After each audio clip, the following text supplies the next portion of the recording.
All right, thank you all so much for joining us. I am Latrice Rollins, honored to serve as the Director and Principal Investigator of the National African American Child and Family Research Center. Welcome to our Research Capacity Building monthly webinar. So again, we are going to be talking about community research, equity, and justice. I am honored to be in the presence of these two women that are going to be sharing with you all today. I'm going to stop sharing and introduce them so they, Natalie, you can start to bring up your slides while I introduce you.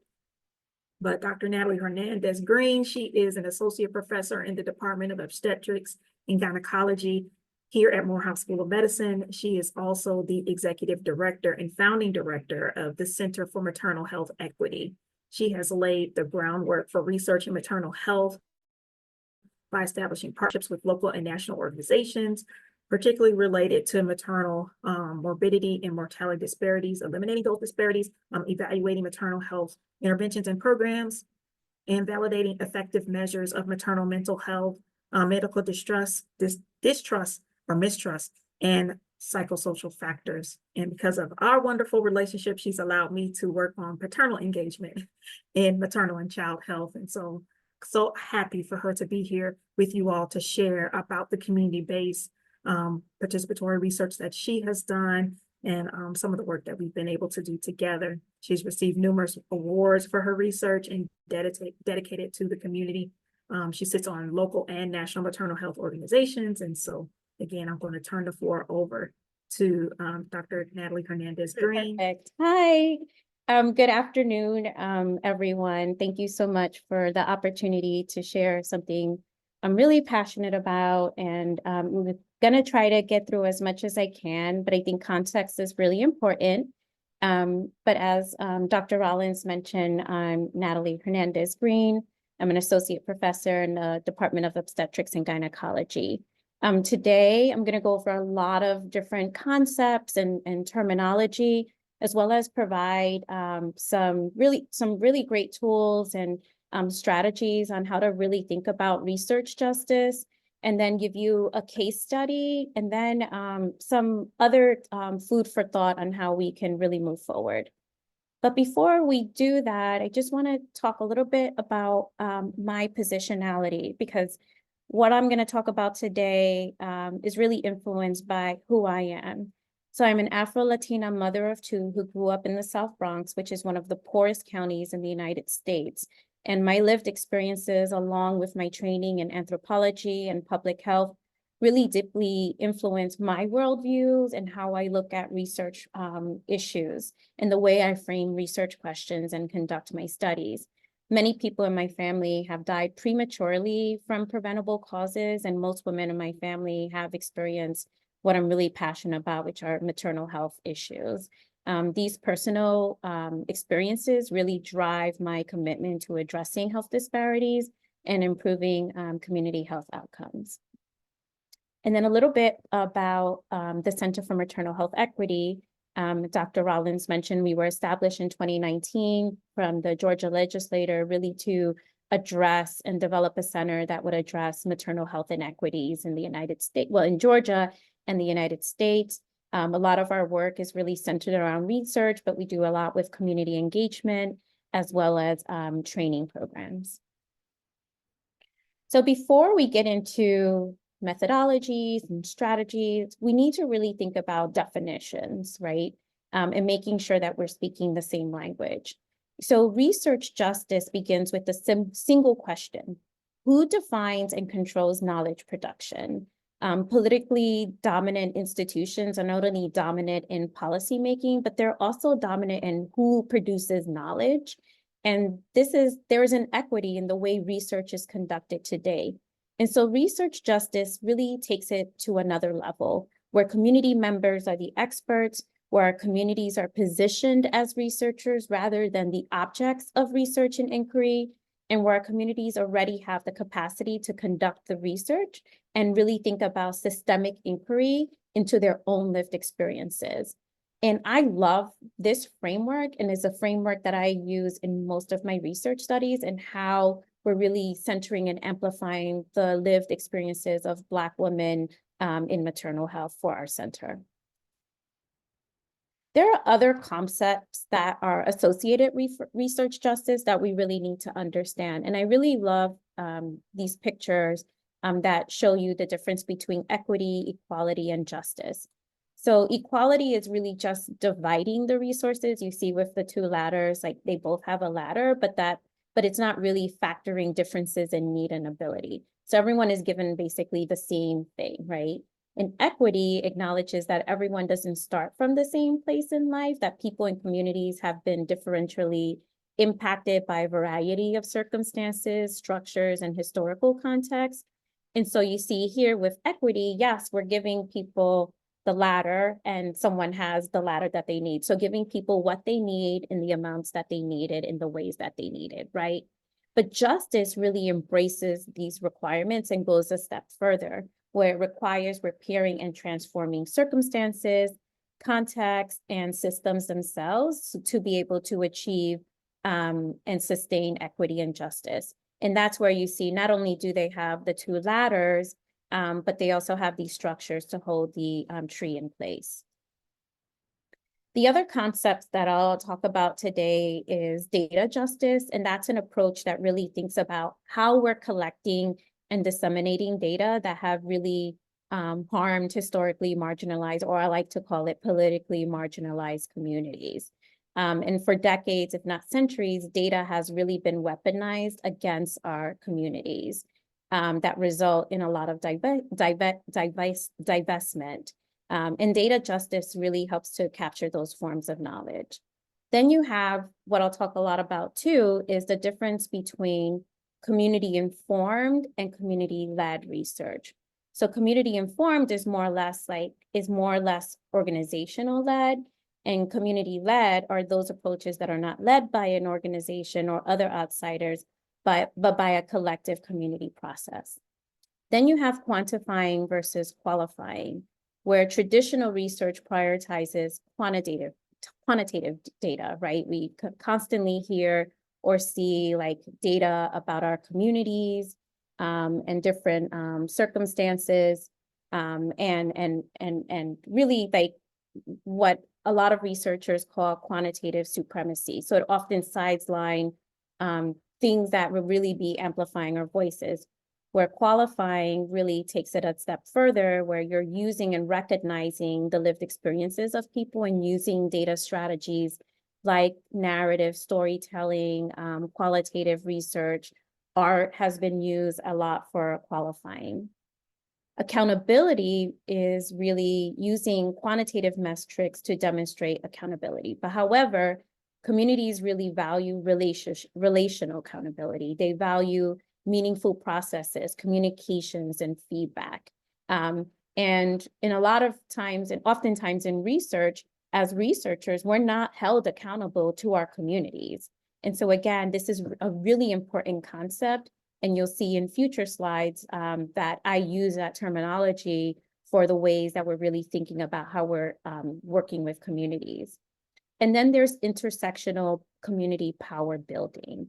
And this work emphasizes racial justice while recognizing the importance of intersectionality, where in research justice, you want to think about methods that address disability, queerness, feminism, sexism, all the isms that you can think of that really make up one person. And so not just being a Black person, but being an Afro, Latina, heterosexual woman is, when you're thinking about intersectionality. So those are just a few examples.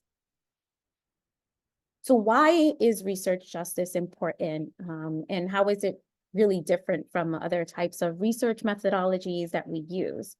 So research justice, I think what I like about it and what the literature and other data show is that it ensures that you're not just doing research, but that the goal of the research that you're conducting is to really inform social justice and achieve social justice. So what's nice about it is that it really thinks about inclusivity, right? So it ensures that voices and experience of, politically marginalized and underrepresented communities are included in the research, which leads to a more comprehensive and accurate understanding of social issues. The other thing it does is it really centers equity. So by valuing the different ways of knowing and experiencing the world, research justice addresses those power imbalances that you see in traditional research, where, researchers and academic institutions are usually on top and communities are often on the bottom. And this is, where you're thinking about research that's really, again, rooted and ensuring that there are no power imbalances. Then there's relevance. The fact that with research justice, it produces findings that are more relevant and actionable for the communities being studied. And this is because, again, the research is rooted in the actual lived experiences and the needs of the community. And not just the needs, but really also amplifying the strengths, because a lot of research always focuses on deficits. And so with research justice, you're also looking at the strengths and the assets of the community. Another terminology that's used in research justice is empowerment.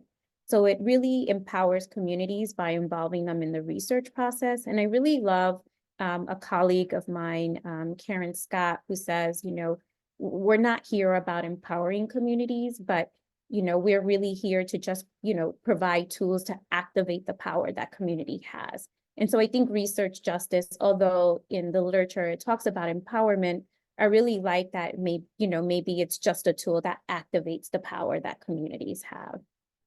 I mentioned accountability. And then again, the end goal of research justice really is social change.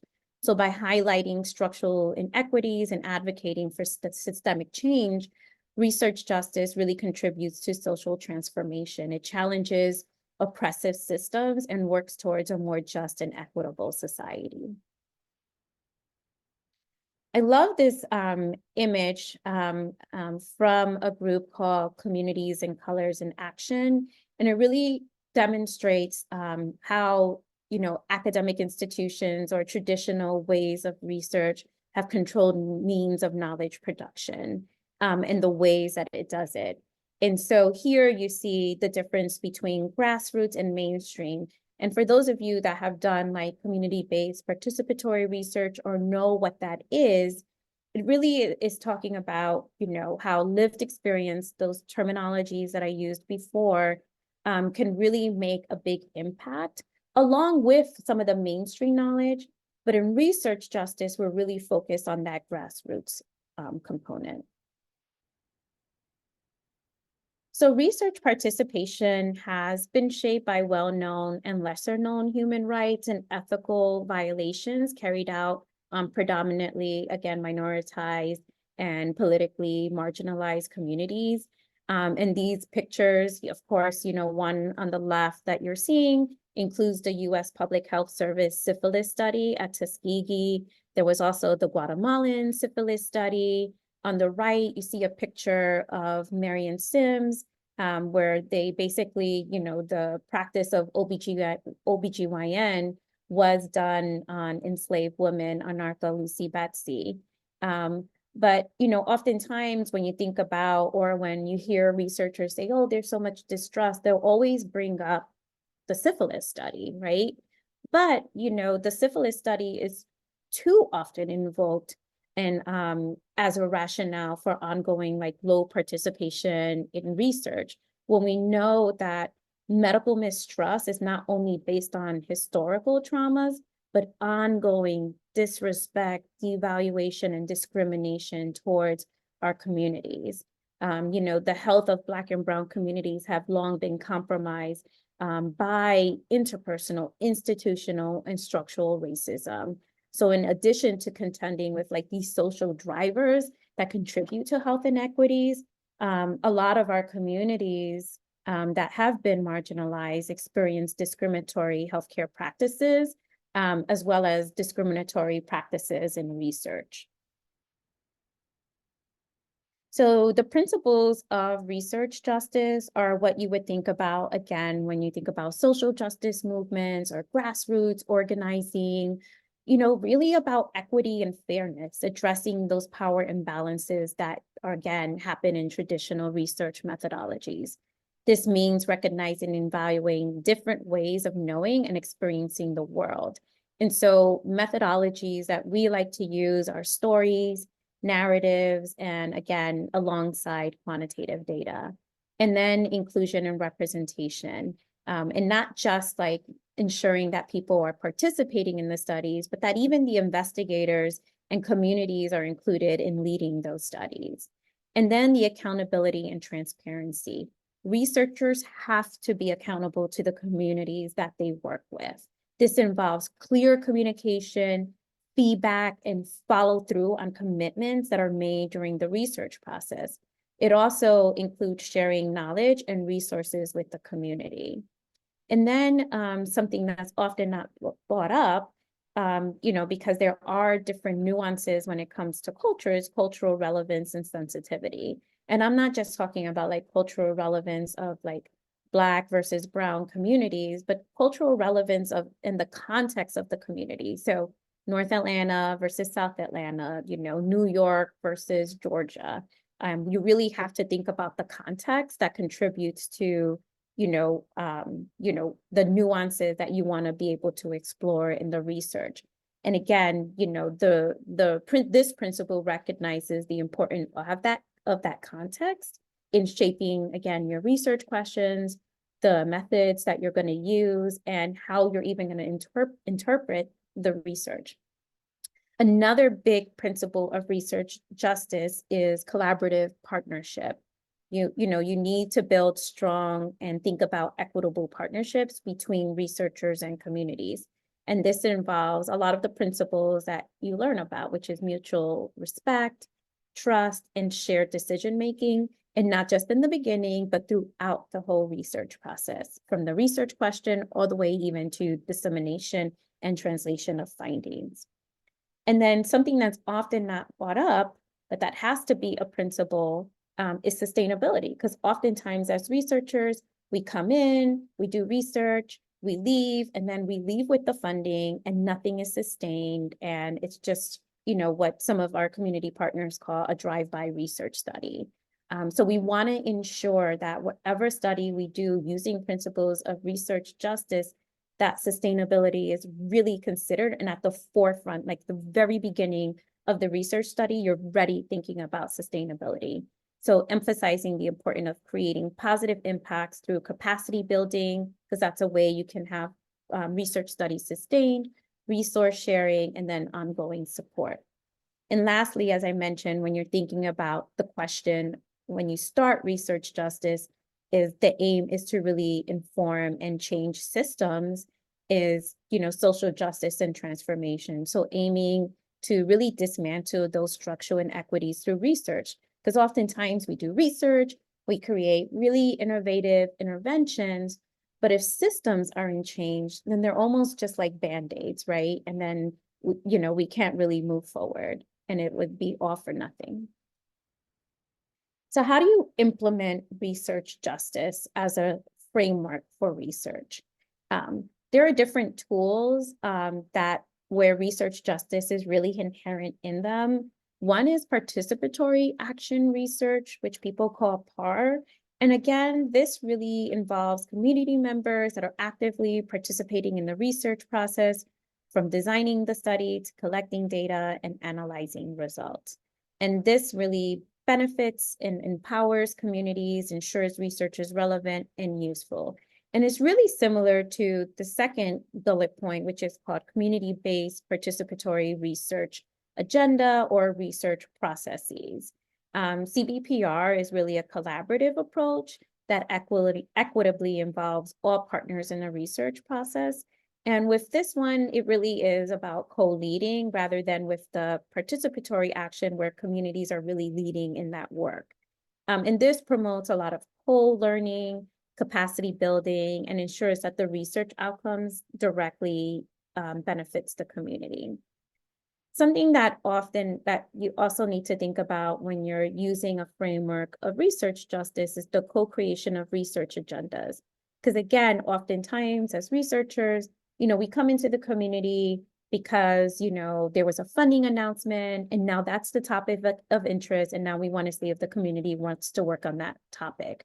rather than really working with the community from the very beginning and thinking about, what is it that the community is really interested in, right? What is it that they want us to do research on, or do research with?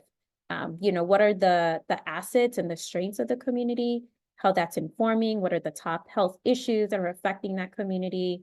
What are those political determinants of health that are influencing a lot of the issues or the problems that are happening in our communities? And so again, with the co-creation of research agenda, it ensures that you are coming from the framework of the community's mindset and having the community in mind, and then their agenda is really driving what you're going to do as a researcher. Then there's cultural relevancy training. Oftentimes it was called competence, but you really can't be competent in someone's culture. It's really a learned process, right? And so with cultural relevancy trainings, this is helping to really inform the researchers, because, with research justice is not just about training the community, but also the researchers on how to really be embedded in the community. And so helping researchers to understand and respect cultural differences and to engage with communities in meaningful and culturally appropriate ways. And what this does, it really reduces a lot of misunderstandings. It builds trust and ensures respectful and relevant research processes. Then, like I mentioned before, the primary paradigm of research has been quantitative, right? And so quantifying, the different experiences, when you hear, particularly in maternal health, like Black women are 2 to 3 times more likely to experience, maternal morbidity or mortality. But with qualitative research, it really helps you to dig deeper, right? It really captures rich, detailed data about community experiences, and it recognizes that people's voices are legitimate sources of data. And it really gets at the nuances that quantitative data really misses. And that's why it's really a methodology that is powerful when you're thinking about working in health inequities and really mobilizing communities. And then oftentimes people forget, I'm not going to go over every single thing, but the ethical review and oversight, as I mentioned before, there were a lot of injustices that were done in the past.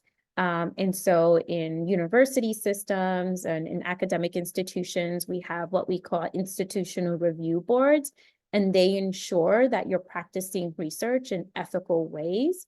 But in research justice, you want to ensure that the community is also involved in those institutional review boards, and that they're looking at protecting participants' rights and well-being and ensure that their ethical standards are upheld throughout the process. The last two I really want to go over, which is the data sharing. Again, oftentimes, data is not shared. We sort of aggregate results. And so with research justice, you're really sharing it from the onset, right? You want to make sure that the community has access to it, that there are community data repositories that they can access all the time, and ensures that communities have access to research data and can use it for their own, right? Because oftentimes we, as researchers, take the data and use it, but we oftentimes don't share it with the community so that they can use it in ways that are more meaningful for them. And then funding. Funding is a huge thing. When we receive a lot of these federal, resources, there's a lot of money that comes with it. Sometimes, not all the time, but sometimes. And then the community feels like they get the short end of the stick, right? And we need to make sure that the grants and the funding streams that we receive are equitable to the community as well. And that we also hold the largest systems like our federal partners and foundations and other funding mechanisms, that they have research that is specific for community-driven research. And again, this provides that financial support for community-led initiatives and ensures that those resources are directed to where they're most needed. So the role of communities are really important. This is a picture of one of my community accountability boards for a larger grant that I'll talk about in a minute. But, community, again, has to be involved from the onset. And that, as I mentioned, is building the research agenda and thinking about research processes. And so making sure that, again, we're building trust and that mutual respect and involving them is really key to whatever it is that you need. When it comes to the community, everyone has their own definition of what community is. Some people think of community as community residents. Some people think of community, in the different sectors that they work with. And so I think on the onset, you have to understand how you're defining community and making sure that you're including all of the community members, residents, or people that make up a community in the different sectors that are going to be involved to really institute that social transformation and justice and change that you want. Because sometimes with residents, it's great and they're informing stuff, but when we're thinking about different sectors, then that has more influence. And so again, it really depends on what your research question is and the answers that you want identified. And the benefits of research justice are the same benefits that you get essentially with, community-based participatory research. There's enhanced research quality. Like I mentioned, you get like really rich information when you're including communities. You oftentimes, hear of things that you wouldn't hear of if you didn't work with the community members. There's a greater relevance. Again, oftentimes we do research in very controlled settings, and then it can't be applied to people in the real world. Or you're not using your research to really inform policy or advocacy efforts. And then, the big point of it is, again, that social justice and transformation, and that leads to health equity. There are also different challenges and barriers to research justice as a framework. As I mentioned before, those power imbalances, traditional research structures often privilege the perspectives of the researchers over the communities. And also, particularly for academicians, we're not really, it takes a long time to do this type of work. And so you're often not incentivized for, taking time to do this type of research. But the impact, again, is just, it really can lead to community voices, being ignored if you're not really thinking about, those types of barriers. There are a lot of funding constraints as well when it comes to research justice frameworks or, community-based participatory research projects. Many funding bodies prioritize, your traditional quantitative research methods over qualitative and community-based approaches. And so this limits the availability of resources for research justice projects, which often require more time and engagement with the community. As I mentioned before, there's a lack of institutional support. Academic and research institutions may not prioritize or support research justice frameworks. And so as academicians, we face a lot of challenges in gaining approval for our approaches, or again, may lack the necessary institutional resources and incentives. There's also those cultural and language barriers. A lot of us can't really, in the academics or in the ivory tower, don't know how to communicate or engage with communities. It's something you have to learn. And so sometimes they can lead to misunderstandings, mistrust, and difficulties in collecting accurate and meaningful data. And then a lot of logistical challenges, ensuring that the ethical standards and logistic coordination in research, it's complex and it really is demanding. It can take a lot, right? And so this requires us to slow down the research process, which again requires a lot of resources and careful planning. And then the mistrust, the historical exploitation and misrepresentation in research have led to mistrust. And so this makes it really challenging to gain community buy-in and participation in research projects.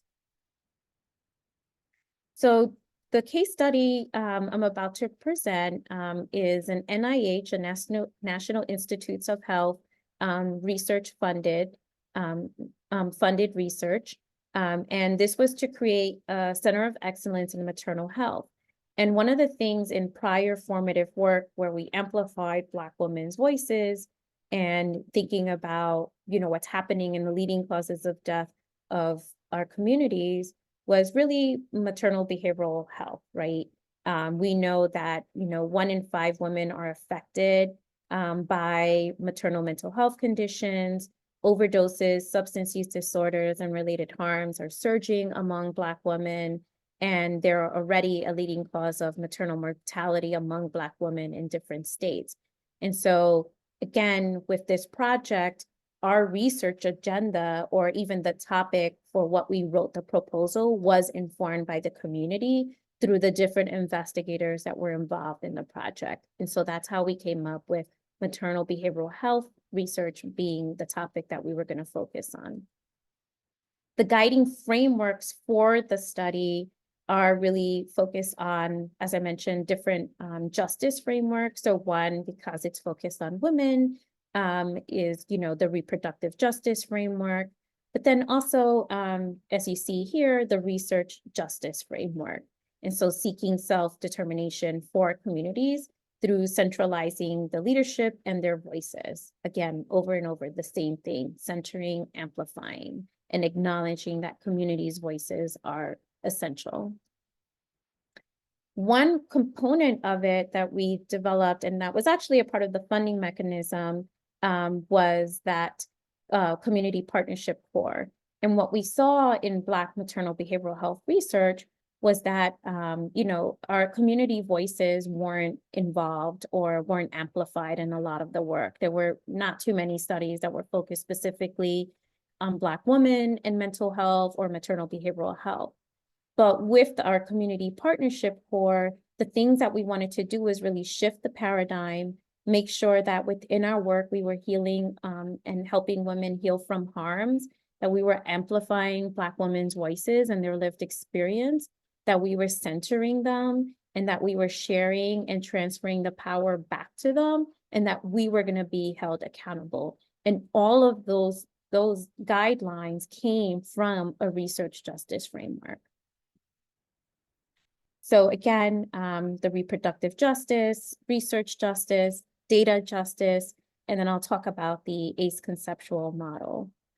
Something that I love from an investigator that I really, hold dear is Dr. Davis. And this quote for me, "A Black feminist approach to ethnography has always meant putting Black women's voice front and center.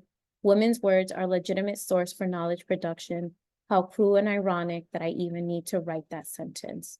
So again, this is right in line with research justice and what we wanted to produce with the Coral project. And then here, again, what I love about this model is that it's really centering authentic community engagement. As I mentioned, there's sort of like this, spectrum of what community-informed versus community-led research looks like. But through this whole model, what we like is that, community engagement is in the center. You have all of these other socio-political things that, that affect it.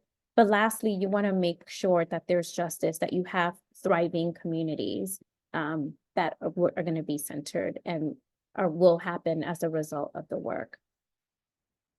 And this is also our model where you see our community accountability board is all the way on top, even above our Coral leadership, because they really are our governance infrastructure for the grant. And again, I highlighted those principles of research justice that we had within our specific aims for the research project. And so developing our community accountability board for that accountability and transparency perspective, co-developing a research agenda that would advance, what we're going to do, the infrastructure. And so really, again, putting resources into our CAB to support inclusive and bidirectional information, and then disseminating and implementing. And then this is just a little bit about our CAB, who's involved, what we're hoping to achieve, and then some of our lessons learned, right? Because oftentimes, as I mentioned, time constraints, we had to really shift some things that we had originally proposed so that, again, we're really leveraging the power of the communities.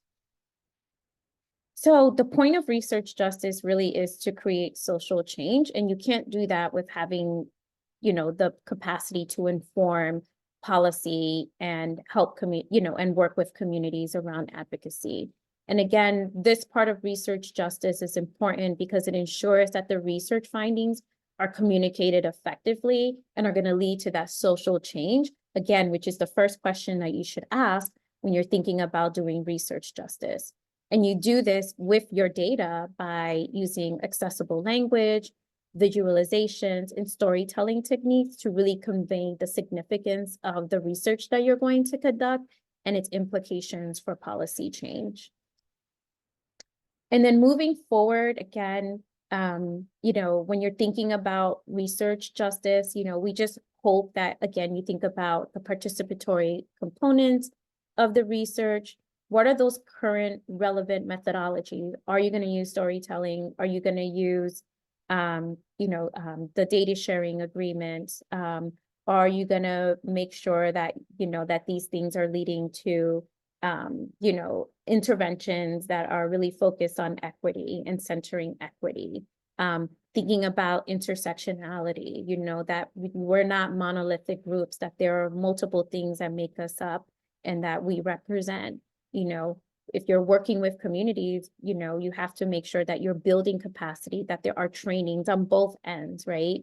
And that we're using technology and being really innovative. And sometimes they say it's not, innovation doesn't mean that you're using artificial intelligence. It means that you're just, listening to people, amplifying their voices, giving them and working with them in the ways that they need it.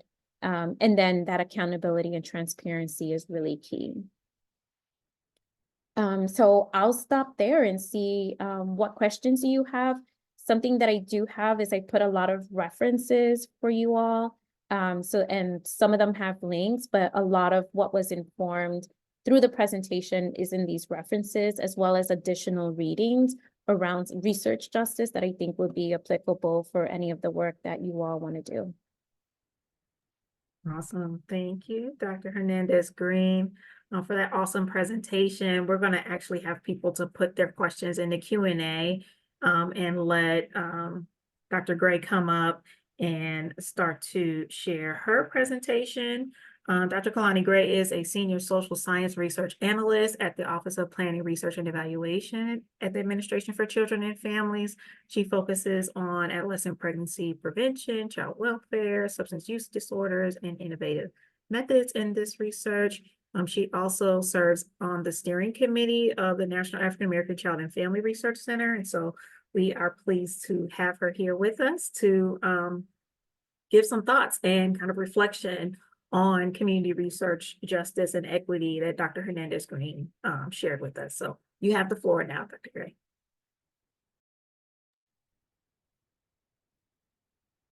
Thank you for that, Dr. Rollins. And thank you, Dr. Hernandez-Green. Wonderful presentation. You actually teed, I think, the few points that I plan to make up really nicely. As you said, my name is Kalani Gray, and I am a member of the steering committee. I'm also a senior social science research analyst within the Office of Planning, Research, and Evaluation, which funds the center. And I'll tell you a little bit about the office. And I think one point that I do want to make before I jump into it is that, some of the future directions, some of the points that were raised, I hope that when you leave today, at the end of this workday, you feel that, wow, things are happening, things are advancing, there is promise on the horizon. So I hope that through learning about some of the things that our office is doing is encouraging, as much as the kind of case studies and some of the work that Dr. Hernandez-Green presented as well. So let me get this moving. So our office, in case you're not familiar, I work in the Office of Planning, Research, and Evaluation, or OPRE, as I will refer to it for the rest of this presentation.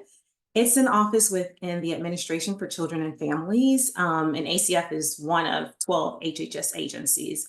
ACF aims to promote the economic and social well-being of families, children, youth, individuals, and communities so that all are resilient, safe, healthy, and economically secure. So you may be more familiar with our program offices like the Office of Family Assistance, which administers a TANF program, or our Office of Head Start. But my office, OPRE, serves a supportive function to ACF by researching and evaluating the many ACF programs and populations served.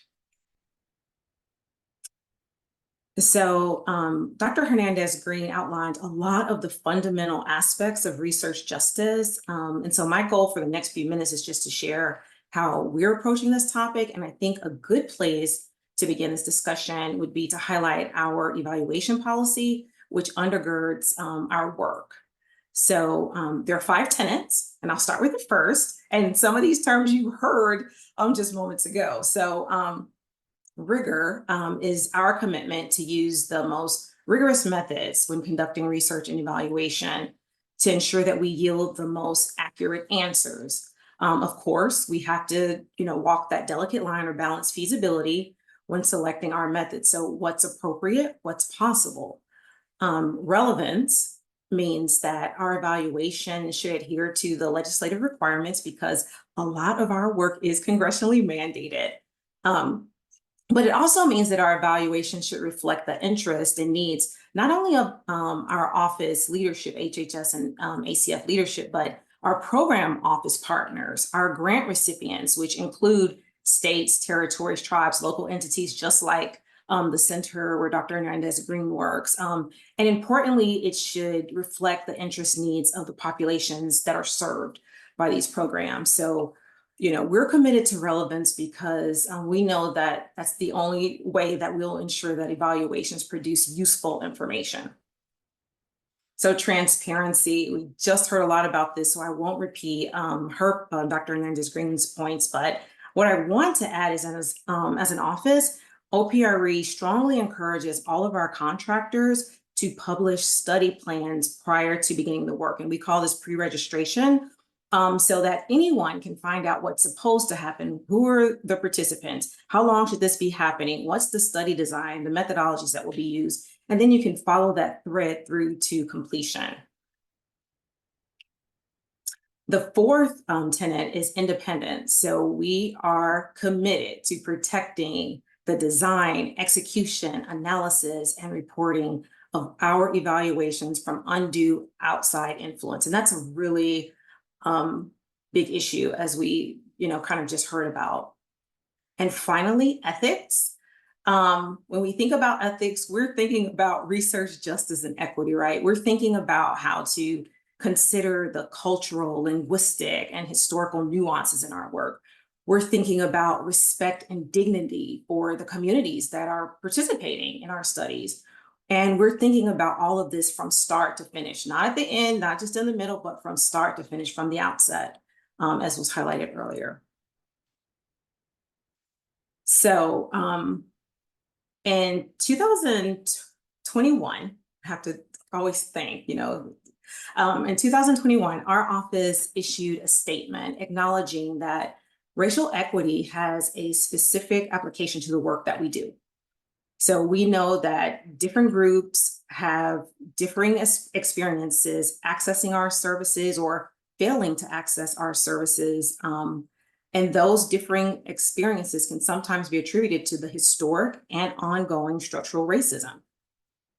And we really can't understand these different experiences or even the differences that we, see when we look at some of the social and economic outcomes among those served by ACF programs without a better understanding of the effects of social structural racism. So we also know that research can have powerful effects on society. So we see it as a critical tool for improving equity overall. So when the goal, and we heard this, when the goal of conducting research is to improve the outcomes, social conditions, you name it, for the population studied, research justice has to be top of mind. As Dr. Hernandez-Green highlighted earlier, and she defined justice, we have to consider how to repair what's broken. I like that you said that, repair what's broken. So, part of that means we are promoting equity throughout the research process. So one strategy that we've uplifted as an office is involving those most impacted by ACF programs in the research and evaluation processes to ensure that we uphold those evaluation principles that I mentioned earlier, rigor, relevance, transparency, ethics. And so I'll talk a little bit more about this strategy, and it's what we're calling active engagement. And I'll read the definition directly from the slide. Active engagement is the intentional involvement of groups and individuals who are invested in the outcomes of evaluation in all phases of the inquiry process. So when we're thinking about these individuals, we might be thinking of including researchers in the area, practitioners who deliver the programs. Depending on the type of services, curriculum may be used, right? And so maybe we are thinking about engaging the curriculum developers, community leaders, tribal leaders. We need to have them at the table. And of course, the folks for whom the services are intended, those with lived experience, they must have a seat at the table. Active engagement is a required task in OPRE contracts. And this is a tangible demonstration of our commitment. So, for one, it establishes the expectation that all evaluations include the right people and not just those that have been engaged traditionally or, continuing to perpetuate those power imbalances that Dr. Hernandez-Green shared earlier. A subject matter expert, for example, can be a woman who received cash assistance through our TANF programs, or a subject matter expert can be a father who enrolled his child in Head Start services. Another way that we've really solidified our commitment to active engagement is the funding. We're providing funding, and we just heard about this. Dr. Hernandez-Green highlighted that engaging the right people from the community as partners is resource intensive, both time-wise and money-wise. So by having contractors build active engagement into their overall work plans, timelines, and budgets, it demonstrates we're serious about it, and we're holding our contracted teams to it. We're all serious about it. So I'll conclude my points so that we have time for questions later by just kind of walking us through an example of what this might look like, what this could look like in practice. And I'll start from the bottom. So as we heard in the first presentation, when you're creating a learning or research agenda, we should be thinking about co-creating or co-designing this. And so in this example, we're opting to include a technical work group, engage a technical work group. And they can be comprised of program grant recipients, for example, those who receive the grant awards to implement Head Start services. It may include service providers, those who actually are collaborating with the grantees to deliver the services on the ground. Keeping with the Head Start example, it could be like Head Start centers or the teachers, because they're the ones delivering the services. It can include researchers, and it certainly will include those with lived experience, parents whose children attended Head Start centers and can provide critical details on their experiences, what worked, what didn't work. Once we've identified that area of inquiry or that area that we want to study, we'll start to design an evaluation, and it's worth consulting again with subject matter experts and practice experts, because we want to ensure that what we're exploring is relevant, it's worth it. That's one of our principles. So we would engage maybe groups of or individual practitioners, direct service providers, current and former participants. We might also engage researchers like Dr. Hernandez-Green, with expertise in community-based research as assurance that our design is rigorous and ethical, right? Continuing around the cycle, after we've collected and analyzed the data, we want to know if we're drawing the right conclusions. So we can consider engaging grant recipients at one of their annual meetings and asking for their interpretation of the findings, because they're the ones interacting with the program and the program participants, and their insight is invaluable. And finally, the last piece of this example is something that I think is very, very important, but is often overlooked. I'm actually sometimes guilty of this too, to be honest. And that's being strategic about how to get the study findings in the hands of those who would benefit from having them the most. So in this example, we're, deciding to consult and collaborate with our program office partners. So like the Office of Head Start, to develop and execute a successful dissemination plan. And I will stop there, Dr. Rollins, to leave time, like I said, for questions and answers. Awesome. Thank you so much, Dr. Gray, for that presentation and just bringing in the Administration for Children and Families perspective and the work that you all are doing to advance equity and justice as well in the research that we're doing. So there is a question in the chat. I'm going to also encourage people before you, if you don't have any questions, it doesn't look like there are many, it's a quiet group. But please take our survey, let us know your thoughts on the webinar. One question is, let me see. Okay, all right. Does the high turnover rate, that was answered. Does the high turnover rate in social workers and community health workers affect certain parts of the research data? And I think Dr. Hernandez, you had responded to that. Yeah, there's another one too. What have been your best practices in getting individuals to participate in the research that affects them the most? I think a lot of that is, again, having strategic community partners, having that trust and rapport with the community, which doesn't happen overnight. Like, it takes a long time.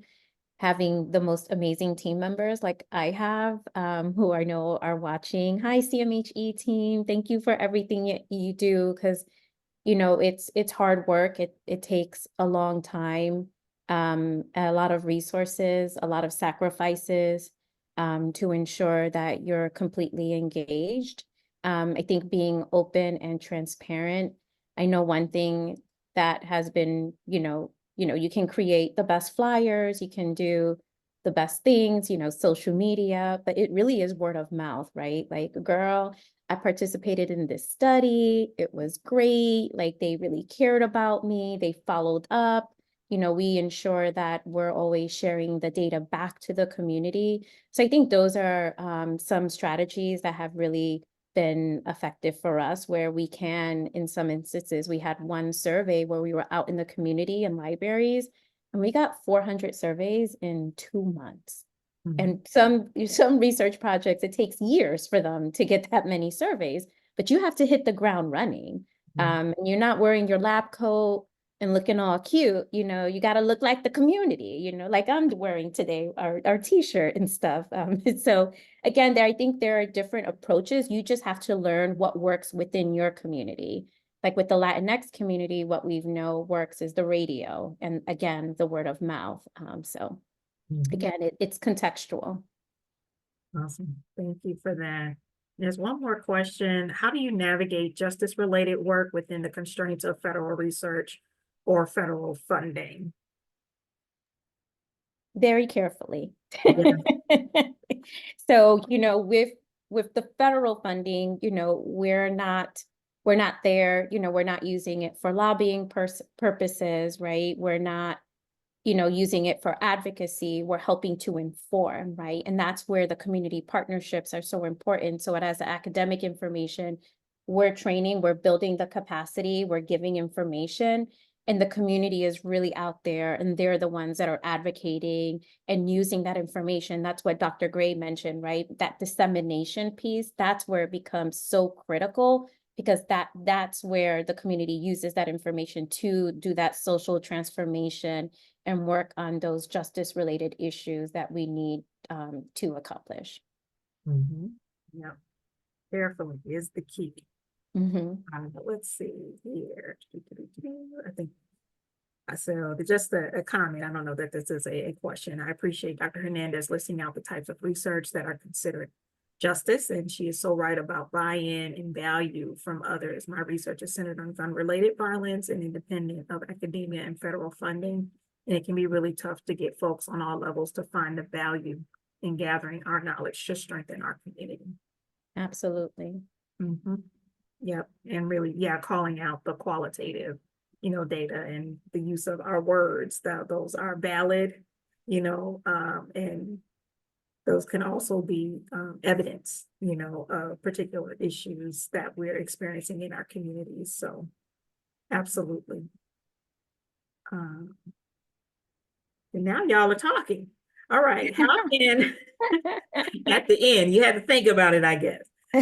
organizations and centers such as the Center for Maternal Health Equity ensure they can be included in research efforts such as the following Melinda French Gates Awards, Allison Felix, her own $20 million grant-making fund to disperse to Black maternal health organizations. Wow.